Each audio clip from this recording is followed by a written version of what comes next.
High বন্ধুরা, welcome to my channel কুশুস lifestyle. তোমরা সবাই কেমন আছো? আশা করি সবাই ভালো আছো। আমি তো খুবই ভালো আছি। আর দিনটা ছিল হচ্ছে 18ই আগস্ট, মানে হচ্ছে আমাদের বাড়ির পুজোর পরের দিনটা আর একটু বেশি স্পেশাল, খাওয়া দাওয়া স্পেশাল বলতে পারো। আর আজকে হচ্ছে সব কিছু আমার হচ্ছে পছন্দের রান্না হবে। ছিল হচ্ছে মাছের মাথা দিয়ে, ইলিশ মাছের মাথা দিয়ে কচু শাক, ইলিশ মাছ দিয়ে সর্ষে দিয়ে ইলিশ মাছ, তারপরে হচ্ছে আরও কী ছিল, মাটন ছিল, ডাল ছিল, তারপরে আরও অনেক কিছু ছিল। মানে যে কুমড়োটা পুজোয় দিয়েছিল ওই কুমড়োটা দিয়ে বড়া, মানে বেগুনি টাইপের করেছিল। এই যে কুমড়ো কাটা হয়েছে। তারপরে এদিকে আমি ফাঁকে হচ্ছে আমারও একটু মুখটা দেখিয়ে দিলাম প্রথম দিকে।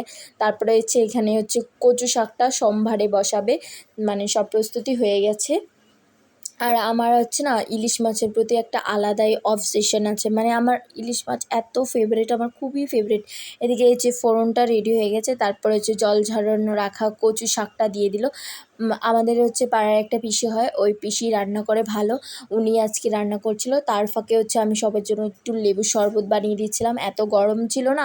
আর ভিডিওটা এখন এরকম লাগছে কারণ ওপরে তিরপল টাঙানো ছিল, তিরপলের জন্য কালারটা এরকম আসছে ভিডিওর। তো ভুল ত্রুটি মাফ করো। আর এই যে ইয়াসও ছিল, ইয়াস হচ্ছে আমার জ্যাঠাতো দাদার ছেলে, তার মানে হচ্ছে আমার ভাইস্তা। আর পাশেই ছিল ইয়াসের মা, আমার বৌদি।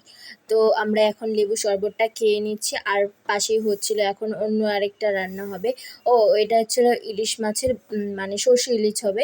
তো একটু ঝোল ঝোল টাইপের হবে, বেশি ঝোলও না একটু শুকনাও না, মানে ভাতটা যেন মেখে খাওয়া যায় ওরকম করে। তো পিসি রান্না করছিল, তোমাদের সঙ্গে রান্নাগুলোও শেয়ার করছি কেমন হচ্ছে না হচ্ছে। আমাদের গ্রামের রান্না এরকমই হয়।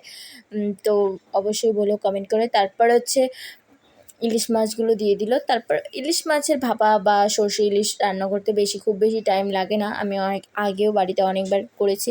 তো এই যে ফাইনালি ইলিশ মাছটা রান্না হয়েই গেল। আমার তো দেখে এখনই লোভ লাগছে, অনেক দিন আগে খেয়েছিলাম।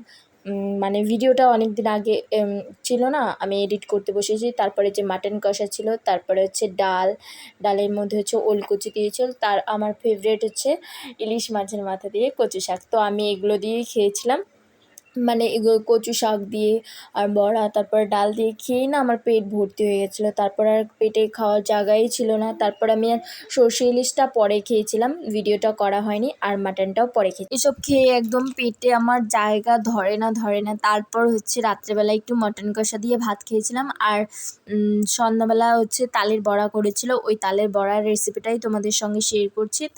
প্রথমে কিছুই না, তালটাকে ভালো করে ঘষে নিতে হবে। এটা ছিল চালুনের মধ্যে, আমরা এটাকে চালুনই বলি, চালুনের মধ্যে ঘষে তারপরে হচ্ছে তালের পাল্পটা বের করতে হবে। বের করে তারপরে আবার ডবল মানে ছাঁকনি দিয়ে ছাঁকতে হবে, যাতে তালের কোনো আঁশ ভিতরে না যায়। তো ভালো করে ছাঁকনি দিয়ে ছাঁকা হয়েছে। তারপরে একটা নতুন গামছার মধ্যে একটু চুন দিয়ে তারপর বেঁধে রাখতে হবে। 3-4 ঘন্টার মতন রাখি, আমরা এই প্রসেসেই করি। তারপরে হচ্ছে তালের রস, তারপরে যেগুলো দিয়ে তোমরা পিঠা বানাতে চাও সেগুলো হচ্ছে আটা বা চিনি, গুড়, তারপরে হচ্ছে সব কিছু দিয়ে একটা মিক্স করে ব্যাটার তৈরি করো তালের রস দিয়ে। তারপর হচ্ছে ভালো করে ভেজে নাও, বা সিম্পল হয়ে গেল। এভাবেই আমাদের তালের বড়া তৈরি করা হয়। আশা করি তোমাদের ভালো লাগলো রেসিপি।